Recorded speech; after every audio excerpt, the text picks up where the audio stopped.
Okay, so this is probably going to be one of the final entries in terms of the course and stuff. Um, Maybe the last one for system refinement. I don't remember.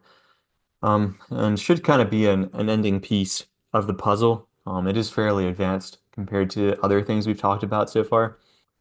Today we're going to talk about risk scaling. So as I said, this is an advanced addition to your system. Um, and it should be something that's put into place once you've back tested extensively on your own, got your feet under yourself, have a pretty good idea of what you're doing, maybe have some consistent profits of running the system in real time, um, at least have put in some, study time, homework time outside of just watching these videos and engaging with this course to start to be comfortable with trading and understand your risk parameters and all of that good stuff. When implemented correctly, and cautiously within, systemized parameters, adjusting your risk and scaling based on some, set systematic parameters of your trades, that will go into. This will be a benefit for the consistency of your system, and will just lead to you printing more EV over time, which, as we all know, ends up being more percentage gain on your portfolio over time, which is what it's all about, what we're looking for. So let's get into exactly what this risk scaling thing is. So first off, it is not the same thing as martingaling. Martingaling is a gambling strategy, which I guess was coined as a strategy put into place by gamblers at casinos, which, unless you're like a poker pro, we know is probably not a good way to consistently print EV in the long term.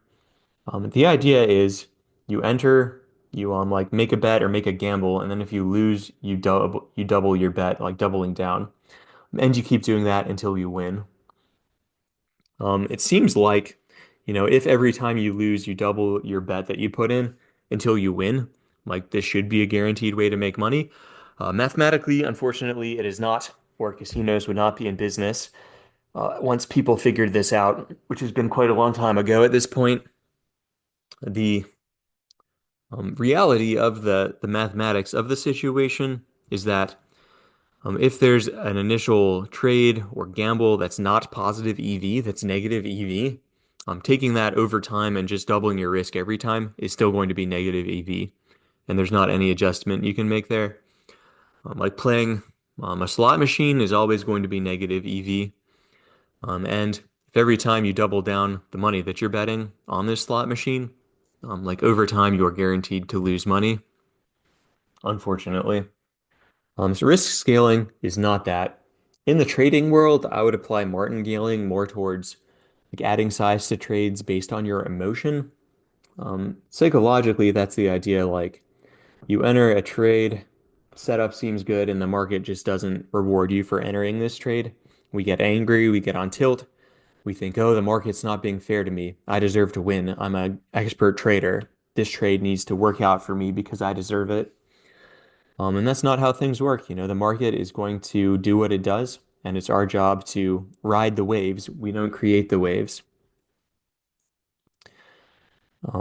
Because we follow a system, we print EV consistently over time in the long run. But on the level of individual trades, there's no guarantee that a specific trade will actually work out. And if you overcommit to trades that don't work out, you will open yourself up to risk and losing your account. So it's important to have a system for doing that. So risk scaling, the healthy, like systemized trading version of this, is adding size to trades which are more likely to succeed based on your set system. So because of back testing, we know that this setup is better. So we're going to have a higher amount that we risk, which will lead to being more EV in the long term.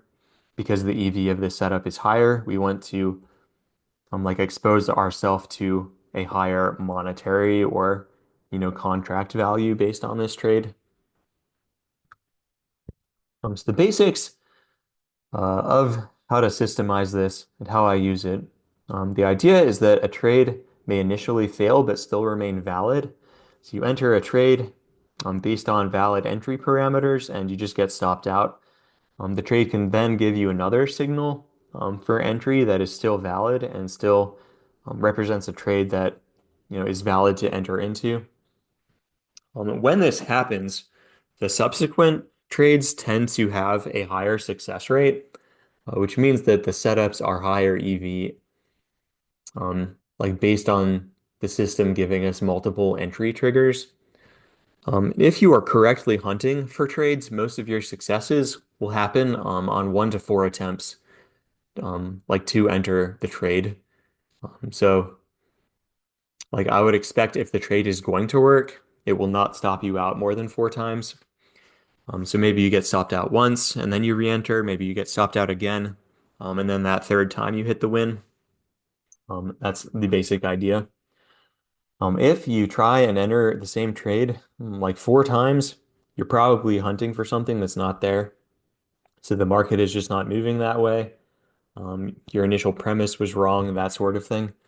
So after the 4 attempts, I would recommend, leave the cards on the table, walk away, come back to trade another day, that sort of thing. The scaling system that I personally use and would recommend is the one here. So on the initial trade, we have 1 times our risk parameter. On the second, we have 2 times that, and then 3 times that, and then 4 times that. This opens us up to a maximum loss of 10R on our account. So if your risk parameter is 1%, you could at a maximum lose 10% on your account based on this scaling system.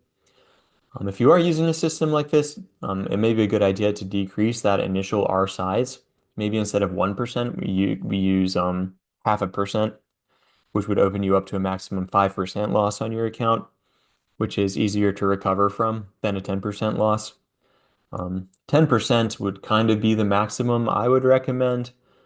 You can take a 10% hit and still be fine, and make that money back up eventually. You may be in the hole for a little bit after you take a hit like that. Over 10%, it starts to get a little dicier, which again comes back to like know the trading system and have extensive back testing and feel fairly confident in implementing the basic system before you start opening yourself up to potentially higher losses if you're chasing trades that are faulty. And you may want to adjust your scaling system based on the type of trade you're taking or the time frame. We know that trades based on AO divergences are the stronger of the trades that this system gives us. So maybe you enter at 1% for AO trades on a given time frame, and for stochastic trades, you enter at 0.5% for your initial R.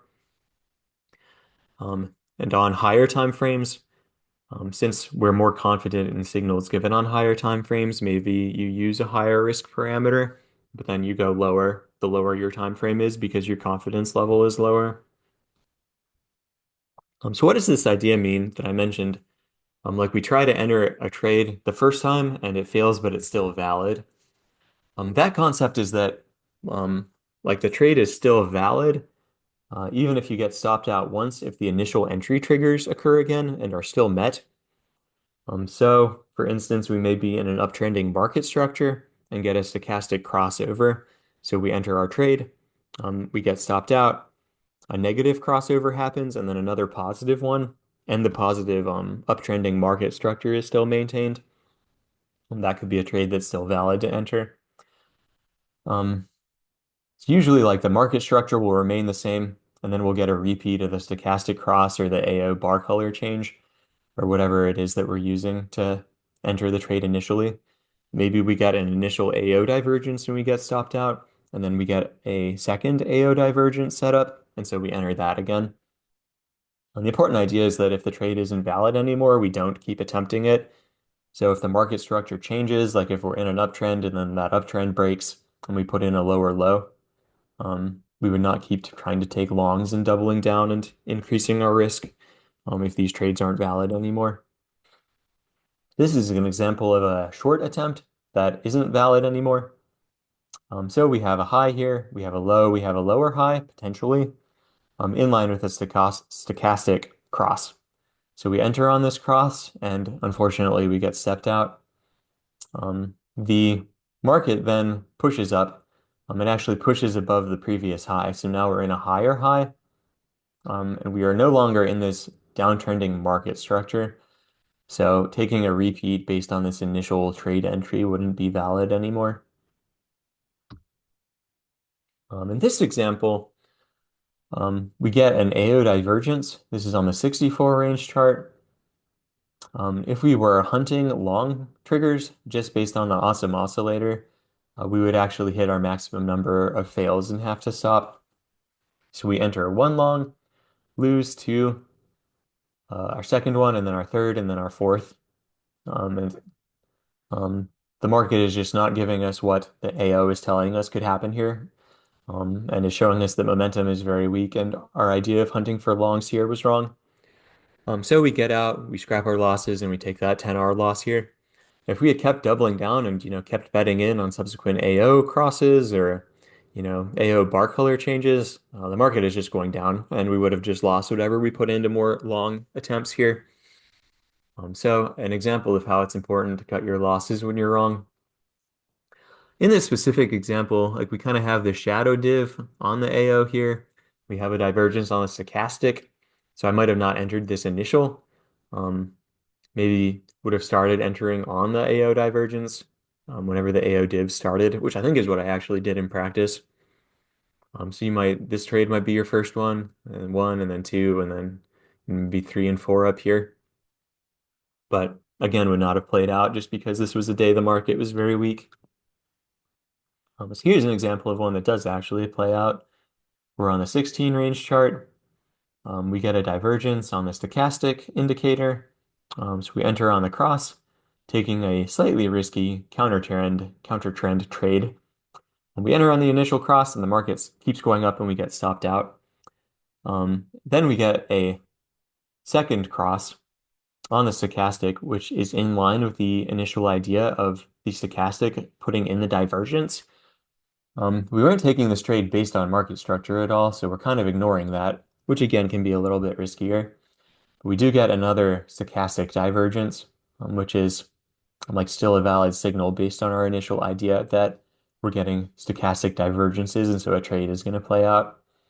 So we enter again on this second cross on the stochastics, and this one ends up working out. So on the first trade, we lost 1R, and then we entered with 2R as our risk, and we made 3 times that in profit when the trade played out for 6R total. 6R from the second attempt, I should say. In total, because we lost one and then made six, we made 5R here.